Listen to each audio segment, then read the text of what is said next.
everyone. Meyer Nassar here from Nassar Law Group. So, Bostock versus Clayton County, Georgia, is the decision that ultimately led to the federal ban on discrimination on the basis of transgender and essentially LGBTQ rights, in terms of giving protections to people who identify as gay, lesbian, whatever their sexual orientation is, along with their gender identity. And there are three specific cases that basically kind of create this new development in trying to explain how sexual orientation and gender identity are protected, meaning that you cannot be discriminated or treated unfairly because you identify as being gay or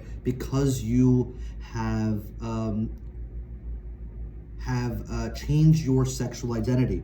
So there's three specific cases. One, Gerald Bostock, he was an employee. He was fired by Clayton County in Georgia because he participated in a gay recreational softball league.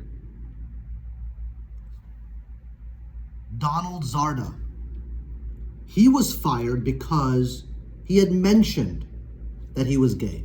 Just after mentioning that he was gay, he was fired. Aimee Stephens, who had worked in I believe a funeral home, and she had always presented as a male and was a male when she was hired, and then decided that she wanted to live and work full-time as a woman. She was fired thereafter. All of these employees have this very similar work history with their employers. They had been working there for a number of years. They're long-time employees. So the motive was very clear, that the employer did not like or was not able to accept who these people were.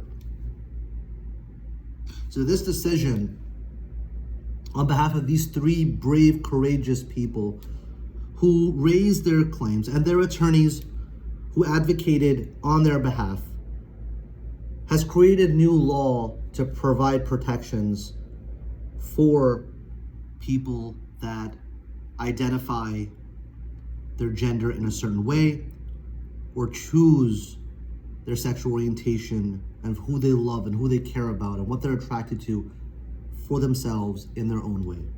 The right to live the way that you want. The right to be who you are, without any employer telling you that they have a problem with it within the work environment. That has nothing to do with your work, nothing to do with the type of work that you do. So this is a huge development. I bring this up also because I want to kind of give the three people, the heroes,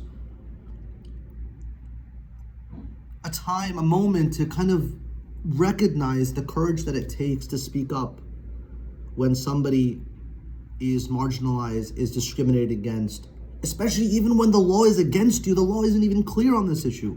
For these three individuals and many countless other individuals who have raised their voice against oppression by employers on the basis of their sexual orientation, the basis of their gender, how they identify, this is a huge victory for everyone. Everyone, all people. Aimee Stephens passed away not too long ago, and her fight continued on, and today her life, her journey, her efforts has influenced and changed the world for so many people. I feel that that person deserves so much respect, so much honor, so much prayers for fighting for herself and for fighting for others. That's what makes a good human being.